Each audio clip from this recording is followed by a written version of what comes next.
Elphaba shares the most devastating truth of her life. Her father hates her, and she believes she deserves it.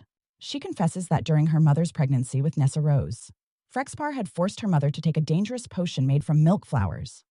He believed this remedy could prevent another accident. Like Elphaba, the flower caused Nessa Rose to be born prematurely and disabled, and ultimately led to their mother's death. Elphaba, of course, blames herself entirely. Her father convincing her that her very existence is a curse that ruined their family. This confession is more than just a secret. It's the foundation of her identity, shaped entirely by years of rejection and scapegoating. For Galinda, this moment is pivotal. Whether she fully realizes it or not, she now holds Elphaba's deepest vulnerability, a tool narcissists often use later to manipulate and control their victims. This is also a textbook example of how survivors, desperate for connection, offer their abusers the very ammunition that will later be used against them. Now, I'm sure we all know what comes next. So, theater people, please don't come for me on this one. I know Popular is one of the most beloved and iconic songs in Wicked. It's one of my most favorites. On the surface, it's bubbly, fun, and seems like a heartfelt best friend makeover moment. But when you look at it through the lens of narcissistic behavior, it takes on a much darker tone. This song isn't about building a genuine connection. It's a masterclass in manipulation. Galinda's focus isn't on who Elphaba is. It's on who she can turn her into. And in classic grandiose narcissist style, Galinda assumes her version of perfection is the only one that matters. Whenever I see someone less fortunate than I, and let's face it, who isn't less fortunate than I? From the very first line, Galinda centers herself. She frames her generosity as a service to the less fortunate, instantly establishing her superiority. Narcissists thrive on this dynamic, offering help not out of care, but to elevate themselves. It's a grooming tactic that creates a power imbalance, disguised as kindness. When she says, "My tender heart tends to start to bleed," this is performative empathy at its finest. Galinda's compassion isn't about Elphaba's feelings. It's about how helping Elphaba makes Galinda look, how it makes Galinda feel. By masking condescension as charity, she bolsters her self-image while tightening her grip on the narrative. Then when she says, "When someone needs a makeover, I simply have to take over. I know exactly what they need." Here, Galinda dives straight into love bombing. She overwhelms Elphaba with attention and assurance, offering her transformation but only on her terms. This isn't collaboration, it's control. Narcissists use love bombing to flood their targets with praise and validation. This creates codependency while erasing boundaries. She says, "Don't be offended by my frank analysis. Think of it as personality dialysis. This is dismissiveness cloaked in charm." And this is Galinda's signature move. By brushing off potential objections with humor, she invalidates Elphaba's autonomy while framing criticism as care. In the lines, "Now that I've chosen to become a pal, a sister, and advisor, there's nobody wiser." Not when it comes to Popular. The word chosen here is key. Galinda frames her friendship as a gift, positioning herself as a savior, granting Elphaba conditional access to her world. Love bombing escalates as Galinda reinforces her role as the ultimate authority, the ultimate gatekeeper to acceptance and success. She ends by saying, "You'll be popular, just not quite as popular as me." This isn't a playful jab, it's a declaration of hierarchy. Even as Galinda helps Elphaba, she makes it clear that Elphaba's rise is conditional. She can grow, but only within the limits Galinda sets, ensuring that the dynamic always keeps her on the top. Popular isn't just a catchy anthem, it's a psychological playbook. Galinda uses grooming to undermine Elphaba's autonomy, while simultaneously love bombing to flood her with validation and build dependency. Together, these tactics create a relationship where Elphaba feels both uplifted but also erased, grateful yet trapped. In real life, this combination of grooming and love bombing is devastatingly effective. Grooming breaks down boundaries and fosters control, while love bombing creates a bond so entangled that the victim often doesn't realize they're being manipulated. And if you never saw this side of the song before, that's not a failure of interpretation. It's part of how this manipulation works. Narcissists are skilled at disguising their behavior as charm, so even their targets don't recognize it until they're deeply enmeshed. And don't assume because there is a mental health issue afoot that the narcissist doesn't realize what they're doing, because they do. It's calculated. By the end of the song, Elphaba is swept up in the whirlwind of Galinda's charm. For the moment, she believes this makeover might be an act of genuine friendship. And that's how narcissistic grooming and love bombing work. They distort reality, making the target doubt their instincts and believe they need the narcissist to succeed. Beneath the sparkle, the song's darker truth is impossible to ignore. Galinda's kindness isn't about connection or care. It's about control. It's about molding Elphaba into someone who serves her narrative, someone who reflects her greatness back to her. So yes, Popular is a fan favorite, and for good reason. I love it myself. Just ask my dog, who's getting sick of playing dress up and me singing that she's going to be popular. But when we view this through the lens of narcissistic abuse, it's also a step-by-step demonstration of how charm can mask control, how love bombing and grooming intertwine, creating a toxic dynamic that's as destructive as it is dazzling. The next major moment comes when Dr. Dillamond, the only professor who truly respected Elphaba, is forcibly removed. His removal isn't just another injustice, it's a blatant act of cruelty and oppression, and Elphaba is furious. But what really cuts deep is how everyone else reacts. They do nothing. Even Galinda, Elphaba's supposed best friend, just sits there, complicit in her silence. Here's the thing about grandiose narcissists. They often have immense influence over others. If Galinda had stood up, the entire room likely would have followed, but she didn't. And Elphaba is left to shoulder the burden of standing up alone. And then they bring in the caged lion cub. Now this is where Elphaba's power, both literal and metaphorical, takes center stage. Her anger, her deep sense of justice, and her empathy collide, unleashing her magic in an explosive moment. The poppies she brought for Dr. Dillamond fly, knocking everyone unconscious except for Fiyero and Elphaba. The two rescue the lion cub, freeing it from its cage and taking it to safety. This isn't just about the lion, though. It's about her relentless need to fight for the innocent, to stand against injustice no matter the cost. She and Fiyero then disappear with the cub into the woods surrounding the campus. And then, the moment that sums up Elphaba's inner struggle. A moment that resonated deeply with me and so many other trauma survivors. Do you think I want to be this way? Do you think I want to care this much? Don't you know how much easier my life would be if I didn't? This line. It's raw. It's honest. And it's something so many survivors of narcissistic abuse can relate to. Because here's the thing. Survivors often develop what's called a righteous sense of justice. They care. Deeply. They're moved to action by the suffering of others, especially those who are innocent or powerless. This empathy is their superpower, but it's also a double-edged sword. It can leave them vulnerable to manipulation, exploitation, and heartbreak. And in Elphaba's case, it isolates her even further. But she doesn't stop. She saves the lion. She fights for what's right. She refuses to let the apathy of others diminish her humanity. This brings us into I'm Not That Girl, where Elphaba's years of abuse speak louder than her own heart. She opens with, hands touch, eyes meet, sudden silence, sudden heat, capturing the spark of longing she feels for Fiyero. But before she can even fully entertain the possibility of something real, her conditioning rushes in to shut it down. Don't dream too far. Don't lose sight of who you are. Survivors of narcissistic abuse know this feeling all too well. It's the voice of self-doubt that tells you not to reach for more, not to hope for happiness, because disappointment and rejection feel inevitable.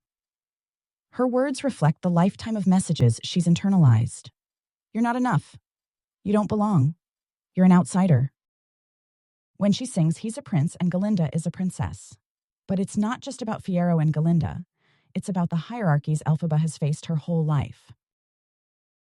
She sees herself at the bottom, a misfit, unworthy of fairy tale endings. I'm not that girl.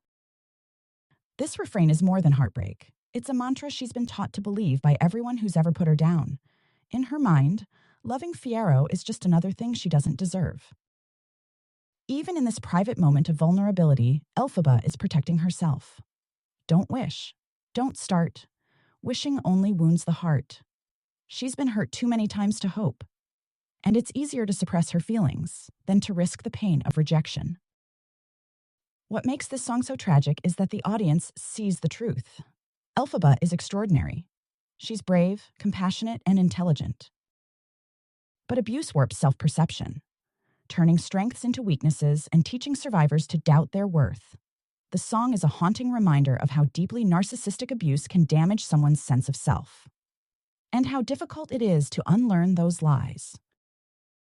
After saving the lion cub and her triumph at the Ozdust Ballroom, Elphaba receives a letter inviting her to the Emerald City to meet the wizard himself. It's a moment of validation, something she's craved for her entire life. And suddenly, the same people who mocked her, the same peers who laughed in her face, are now showering her with congratulations. But their support isn't genuine. It's another example of how public opinion is so easily swayed by someone like Galinda. She decides what's acceptable, and when she danced with Elphaba, it was as if she declared, "You're allowed to like her now."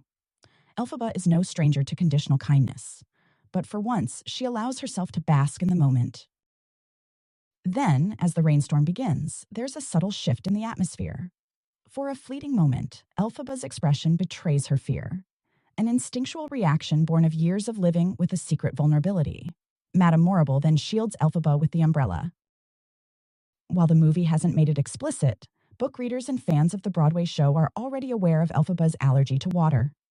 Her water allergy is not just a minor inconvenience. It is a life-threatening hazard, burning her skin on contact and causing irreparable damage. The secret vulnerability makes water the very thing essential for life, a perfect metaphor for the physical toll of narcissistic abuse. Survivors often face autoimmune diseases, conditions where the body turns on itself, their own blood mistaken for an enemy of an immune system unable to differentiate between what is safe and what is harmful. Just as Elphaba must avoid water at all costs, survivors navigate lives where their own systems, meant to protect and sustain them, become sources of pain. The cause? Chronic stress and the hypervigilance ingrained by narcissistic abuse. Elphaba consistently exhibits signs of hypervigilance throughout the movie, both in adulthood and during the opening sequences of her childhood. From her watchful, defensive stance to her tendency to anticipate threats even when others see none, her behavior mirrors that of real-life survivors.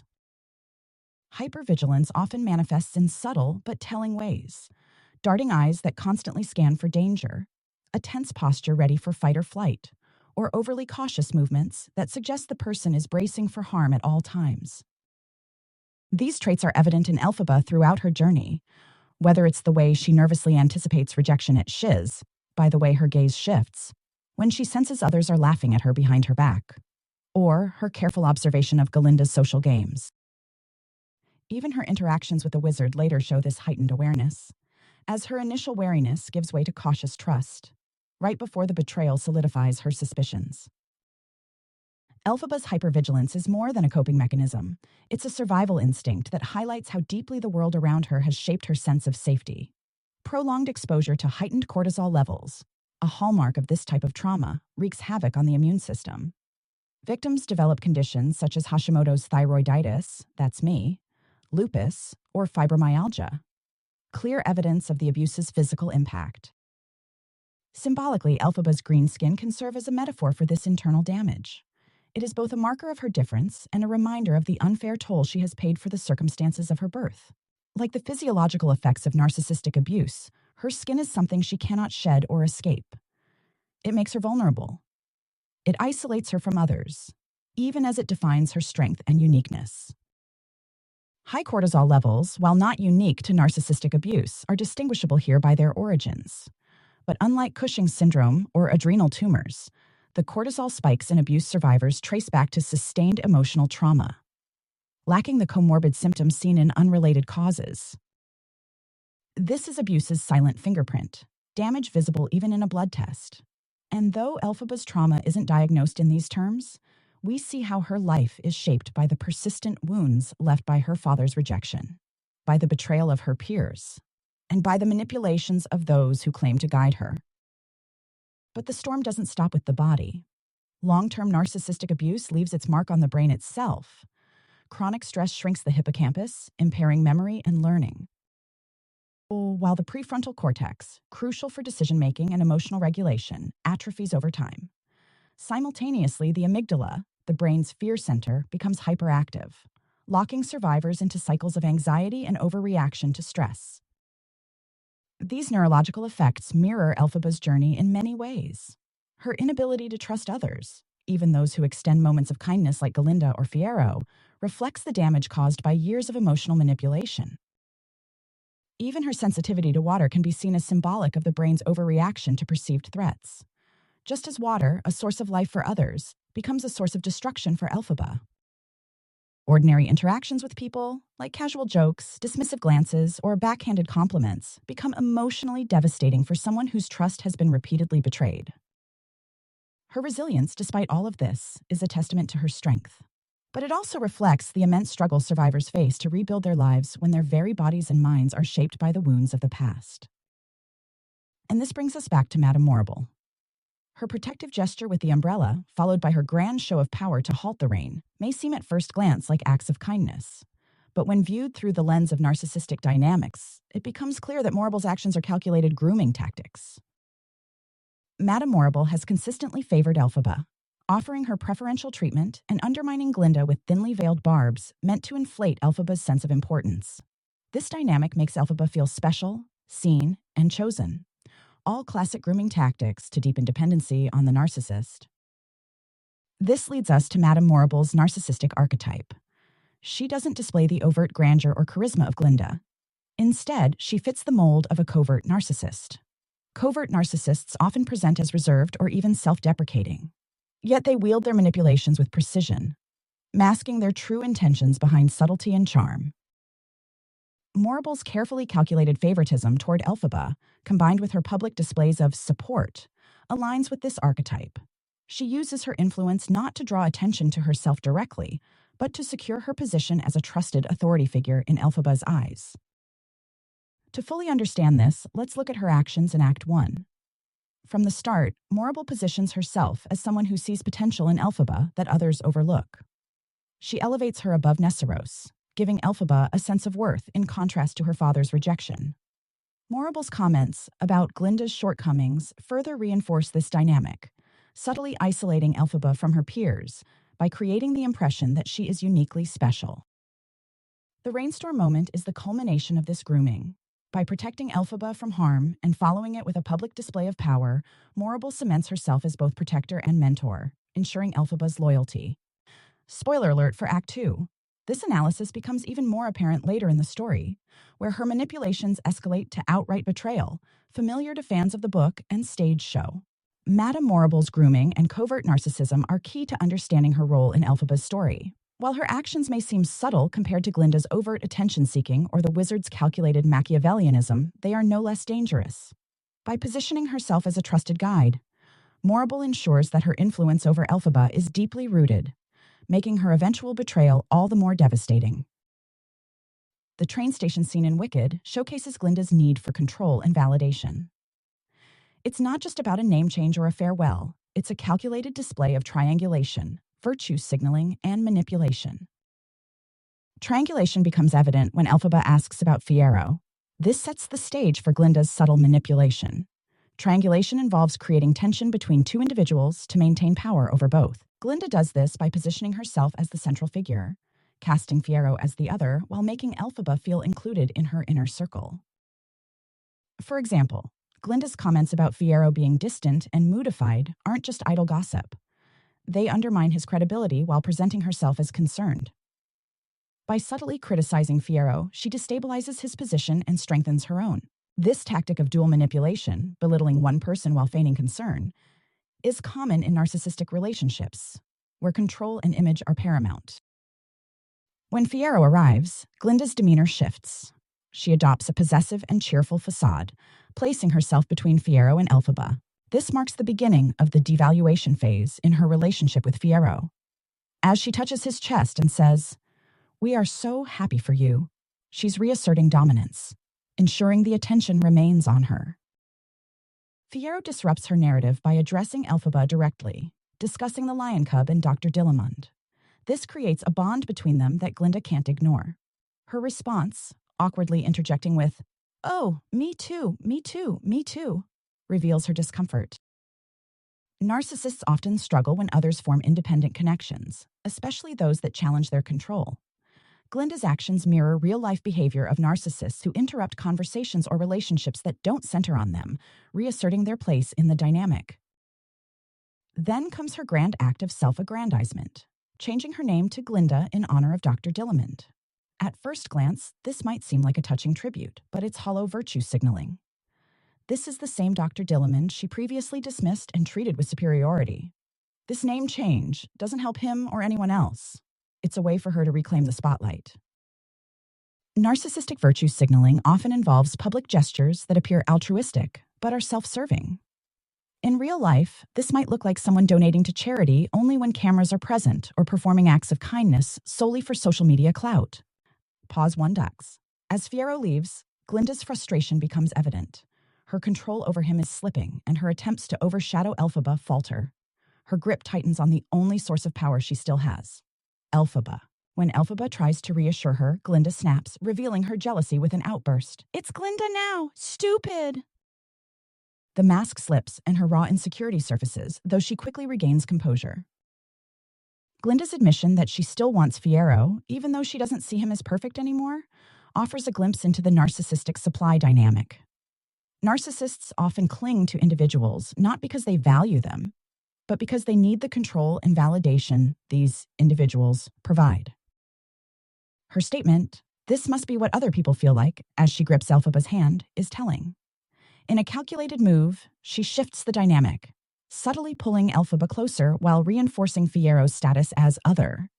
This tactic makes Elphaba feel temporarily included, ensuring Glinda retains control over her as well. Finally, when Elphaba invites Glinda to join her, the manipulation reaches its peak. Elphaba's invitation is a tragic moment of vulnerability, reflecting her naivety and desire for genuine connection. Glinda's acceptance, however, isn't about friendship. It's a calculated power play to ensure she shares in Elphaba's moment of triumph, overshadowing her success and securing her position in the spotlight. For narcissists, even others' victories must somehow become their own. And with that, the train departs toward the Emerald City, where Elphaba will meet her destiny.